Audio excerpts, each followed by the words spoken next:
Olá, sejam bem-vindos. Começa agora o podcast Desbravando a Indústria 4.0, projeto este desenvolvido pelo NEAI, Núcleo de Estudos Aplicados em Indústria 4.0.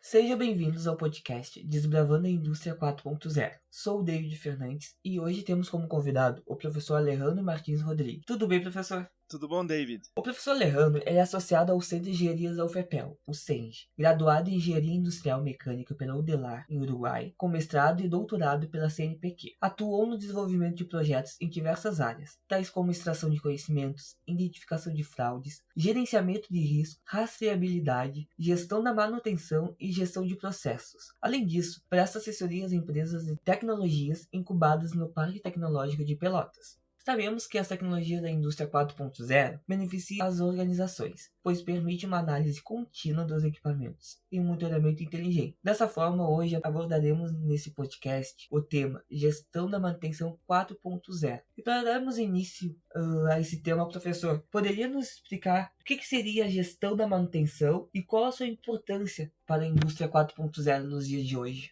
Bom, tudo bem? Bom, basicamente a gestão da manutenção abrange todas as atividades de gestão que determinam os objetivos e as prioridades de manutenção, as estratégias, as responsabilidades e formas de implementar o planejamento, a manutenção, o controle, a supervisão, e também abrange os métodos de melhoria, modernamente, mas não é algo tão recente, mas porta também esse link da manutenção com o objetivo da organização. Então, inclui também os aspectos econômicos da organização, que é aí que faz a intersecção entre a gestão da manutenção e a chamada gestão de ativos. Então, de maneira geral, a gestão da manutenção abrange todas essas atividades, desde planejamento, desde execução, desde revisão, desde melhoria contínua e sempre com um olhar no próprio objetivo da organização. Em relação à manutenção na indústria 4.0, a indústria 4.0, de maneira geral, trouxe tecnologias que vêm ajudar diretamente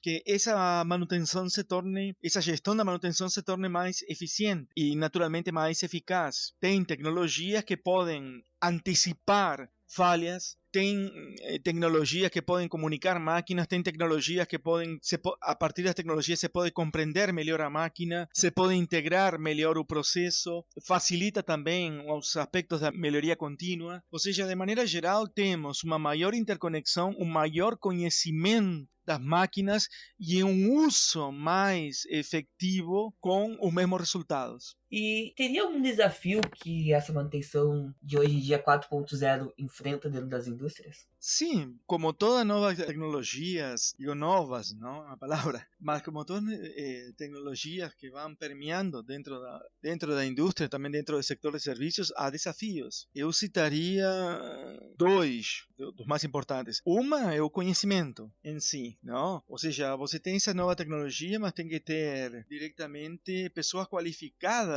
Não estou falando em cursos, mestrado, doutorado, estou falando em qualificação no uso dessa tecnologia, porque essa tecnologia tem que atender os resultados, certo? Então não é uma tecnologia que você precise usar indiscriminadamente, senão é uma tecnologia que você poderia fazer uma analogia com um critério de Pareto, quer dizer, como utilizar, de que forma e onde são os principais pontos por os quais vou iniciar a implementação, mas sempre olhando a gestão de ativos, que é o resultado da empresa. Então, conhecimento das pessoas é um dos desafios. E o segundo parte também por saber implementar sem implementar por modismos, e sim sempre olhando os resultados, tanto do ponto de vista técnico da gestão da manutenção, como do ponto de vista econômico em relação à gestão de ativos.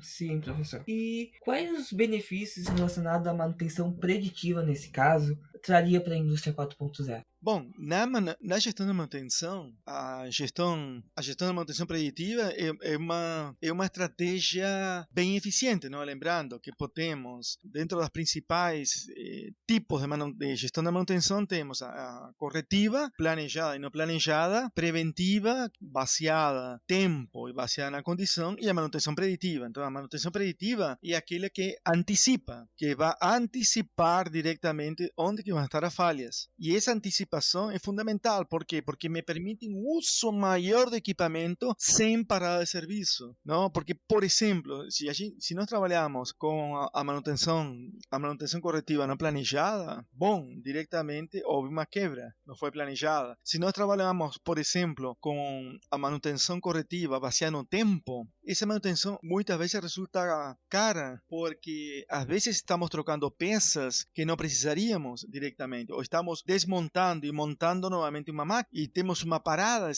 no serviço, a disponibilidade daquela máquina é reduzida. Então tudo isso nos leva a procurar formas mais eficientes de manutenção. Lembrando que a manutenção preventiva baseada na condição já é mais eficiente que a manutenção preventiva baseada no tempo. Porém, preciso, do meu lado, do lado da operação, alguma engenharia de manutenção, porque para compreender e fazer uma manutenção, passar do tempo à condição, tenho que conhecer o equipamento, tenho que conhecer o histórico do equipamento, certo? A manutenção preditiva, ela tem a capacidade de coletar uma grande quantidade de dados, não chega a ser, naturalmente, é diferente da manutenção preventiva baseada na condição, porém, com essa quantidade de dados que chega a coletar, processar, consegue antecipação de falhas diretamente. Então, tanto a manutenção preventiva baseada na condição como a manutenção preditiva são formas de manutenção mais eficientes diretamente. Muito bom, professor. Relacionado a esse tipo de manutenção, então a manutenção preditiva trabalharia diretamente com o Big Data, coletando esses dados da empresa? Não necessariamente com Big Data, depende um pouco, porque o olhar de Big Data é você conhecer as condições reais de que aquela máquina trabalha. Cada máquina trabalha em uma condição diferente. Claro, quando você aplica Big Data para algumas máquinas, aquelas máquinas são centrais no processo. Tá? A manutenção, desde esse ponto de vista, a manutenção preditiva, ela é mais simplificada. A manutenção preditiva, ela trabalha com sensores. Então, por exemplo, se você tem um motor elétrico e a carcaça está chegando a 70 graus, por exemplo, o que aconteceu à temperatura? Então, diretamente deve existir uma fuga, já é um indicativo. Então, esses sensores, que podem ser sensores, por exemplo, de vibração, ou podem ser sensores infravermelhos para temperatura, ou para ruído, ou calor, ou para fumaça. São tipos de sensores que nos permitem detectar uma possível falha diretamente. Então já permitem se antecipar, ok?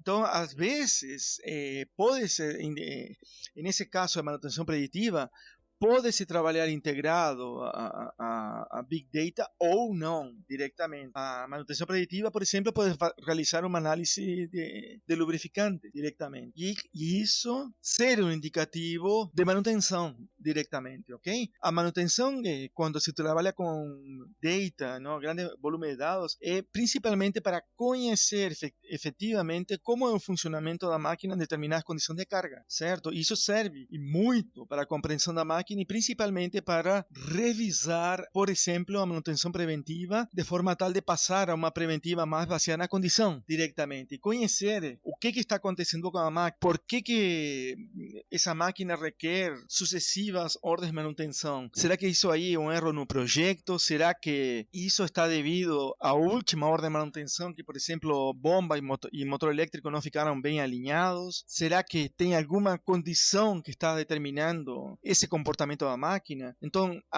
fazendo uma analogia com Big Data aplicado a dados da saúde, o que vai acontecer? Com essa grande massa de dados se permitem identificar condições ou relações emergentes que dificilmente seriam identificadas. Então, nos permite um conhecimento muito mais robusto e, consequentemente, tomar decisões melhores, mais eficazes, mais eficientes e mais certas a respeito de nossa estratégia de manutenção. Mas, em termos indústria 4.0, diretamente ou em termos mais comuns, são de maneira geral, em muitas aplicações, casos mais simples, desde esse ponto de vista de trabalhar com grande masa de dados. Estamos trabalhando com quê? Estamos trabalhando com mecanismos de detecção. Para isso é bom que o ouvinte consulte, por exemplo, uma curva de PF, que é a curva de falha potencial, que indica a condição de um ativo ao longo do tempo. Não? Então, isso é um conceito central na área de manutenção. A condição do ativo ao longo do tempo sempre irá decair. Só que, claro, o que faz a manutenção? A manutenção tende a aumentar esse tempo diretamente. Um carro sem manutenção, o carro decai em 1 ano, 2 anos. Um carro com uma correta manutenção vai levar muito mais tempo, mas chega um momento que naturalmente vai ter diretamente a existência de falha. Então, nesse percurso da curva PF, ao longo do tempo, se podem identificar diferentes elementos de detecção de falhas. Esse elemento de detecção de falhas pode ser por lubrificante, pode ser por vibração, como citamos, pode ser por temperatura ou tensões, podem ser por ruído, calor, vibrações, fumaça. Então, cada um depende. Cada elemento físico do que citamos é plausível e é possível de ser detectado em tempos diferentes nessa curva, ok? Claro, corresponderia colocar o elemento capaz de detectar com maior antecedência, mas isso depende de cada caso. Então, podemos dizer, resumindo, que podemos trabalhar a manutenção no conceito 4.0 sem necessidade, sem a necessidade como condição de termos trabalho com Big Data também, ok? E o grande responsável por la manutenção preditiva também, dos elementos que promoveu tipo de manutenção foi a queda nos custos da tecnologia de radiofrequência, porque todos esses sensores têm que estar interligados e comunicados, devem ser capazes de se comunicar com uma central, um comando central diretamente. Mas essa tecnologia tem que ser barata relativamente, ou seja, tem que atender o negócio diretamente. A gente não pode sair implementando essa tecnologia se essa tecnologia for uma tecnologia extremamente cara. E mesmo assim, devemos selecionar proyectos pilotos. Como todo proyecto de manutención, iniciamos por pilotos y vamos creciendo, ¿no? Típicamente na TPM, na manutenção produtiva total, e vamos vendo efetivamente onde estão nossos principais problemas, ok? E essa tecnologia foi outro dos elementos que, quando trabalhada na China, caiu drasticamente de custo em relação ao custo existente na época. Então, permitiu um grau de aplicação muito maior. Sim. E seguindo esses exemplos que tu passou ali em relação a sensores e máquinas, isso acaba contribuindo para a manufatura das indústrias. Então, como esse aprendizado utiliza seus algoritmos de entrada e saída para a classificação da manutenção em si? O machine learning, não? Aprendizado de máquinas, basicamente você colocar conhecimento dentro do funcionamento de uma máquina. Então, se você integra aprendizado de máquina com dados, a ideia é criar certa independência na tomada de decisão. Ou seja, quanto maior independência desde que segura, não, seria mais eficiente diretamente como funcionaria a organização. Então, o machine learning, como em cada diferentes aplicações, são algoritmos diretamente vinculados a um problema específico, como por exemplo, os mais conhecidos como a Uber, ¿no? E outros que estão trabalhando como funcionaria um carro autônomo. Então, vamos resolver o problema da autonomia do carro. Então, se concentra naquilo. Então, na manutenção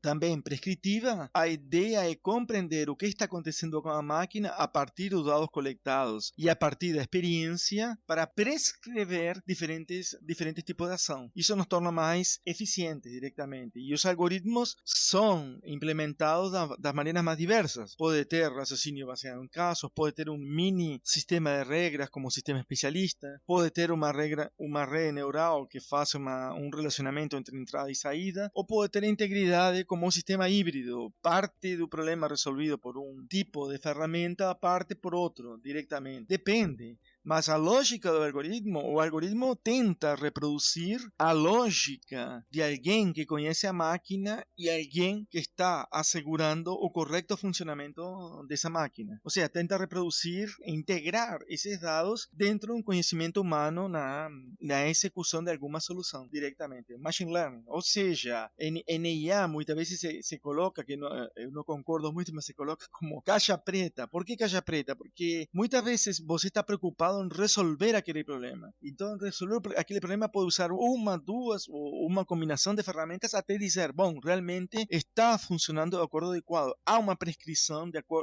adequada para determinada condição de funcionamento da máquina. Agora, como se chega a isso? Através de muito trabalho de consulta a especialistas, conhecimento da própria máquina e uma calibração final diretamente. Sim, professor. E a realidade aumentada. Tem aquelas imagens que faz uma realidade aumentada dos motores. Isso contribuiu bastante para a gestão da manutenção 4.0? Sim, a realidade aumentada veio a promover ainda mais as novas tecnologias conhecidas dentro do conceito de indústria 4.0 diretamente na própria manutenção, né? Porque o que acontece? Engenharia é uma gestão visual. E eu falo isso porque até um breve parêntese na história. Que houve na história? Na história nós tínhamos o desenvolvimento de álgebra, certo? E dentro desse movimento de álgebra, um dos principais matemáticos, o Lagrange, ele queria mostrar a beleza da matemática e mostrar que não se podia prescindir de gráficos, não? Porque a álgebra podia prescindir de gráficos. Então, por exemplo, você tem a equação do plano, da esfera, de qualquer forma geométrica, mas pode ter uma equação tridimensional, ou seja, a visão espacial e a visão de equações. Bom, e isso levou a que por muito tempo o ensino de matemática não foi, durante muito tempo não foi associado diretamente a essa visão espacial de imagens, de figuras, a tal ponto que muitas vezes você vê nos alunos de engenharia também dificuldade de compreender espacialmente as coisas, seja na matemática, seja na física, certo? Então, voltando ao assunto, isso levou a um certo atraso no meu conceito, essa visão de Lagrange. Mas Lagrange estava preocupado na beleza da álgebra. Bom, enfim, quando voltamos ao assunto, o que acontece? Engenharia visual, por quê? Porque engenharia é trabalho em equipe. E para você trabalhar em equipe e se comunicar bem em equipe, nada melhor que você ter projeções de uma máquina aberta, discutir o que pode estar acontecendo, mas discutir em cima de uma peça ou de um componente que todos estão visualizando, para chegar a um consenso, certo? Então, e outra, quanto você estiver mais perto do campo, também melhor. Então, a realidade aumentada tende a promover que a incorporação, a absorção do conhecimento pela organização muito mais poderosa, porque você está enxergando a máquina, você está perto da máquina, você pode, através da realidade aumentada, outros planos de visualização, compreender a máquina, a origem, a história, os principais pontos dentro da gestão da manutenção, diretamente que essa máquina teve, diretamente as observações, todo tipo de historial diretamente em loco. E isso, na prática, junto com colegas de manutenção, junto aos colegas da operação de manutenção, junto com o pessoal da produção na manutenção, não? Lembrando que, por exemplo, na manutenção produtiva total, tem o pilar de manutenção autônoma que parte ou alguns elementos da manutenção estão a cargo do operador. Então, tudo isso só tende a contribuir, eu insisto, à engenharia visual. Quando você descreve um problema, é bom realizar um esquema gráfico para compreender os principais elementos. E não digo um esquema gráfico necessariamente tem que reproduzir aquela imagem física. Então, a engenharia é visual. Facilita a comunicação, facilita a visualização por todos, facilita um consenso, a troca de ideias e principalmente promove uma cultura muito melhor e mais prática diretamente. Ok? Então, desde esse ponto de vista, tem uma contribuição bem importante. O único que teria que insisto, já como foi comentado, ponderar, tá? Porque não, para não só colocar a tecnologia, ponderar esse investimento tecnológico em relação ao resultado da máquina dentro da operação, olhando o resultado da empresa, ou seja, a gestão de ativos. Por isso que cabe ter essa inteligência para diferentes componentes de indústria 4.0, alguns que requerem maior investimento que outros, saber qual a estratégia de implementação. Ou seja, vamos a implementar olhando o resultado da operação. Ou seja, a máquina tem que funcionar. Temos que evitar a falha, mas temos que evitar a falha lembrando que aquela máquina está ao serviço de uma operação. E aí que entra a gestão de ativos. Pois bem, professor. Muito legal isso. Foi um prazer conversar com o senhor, ainda mais sobre esse tema, manutenção, a importância dele, né? E agora deixamos um espaço para transmitir uma mensagem para nossos ouvintes. Da minha parte?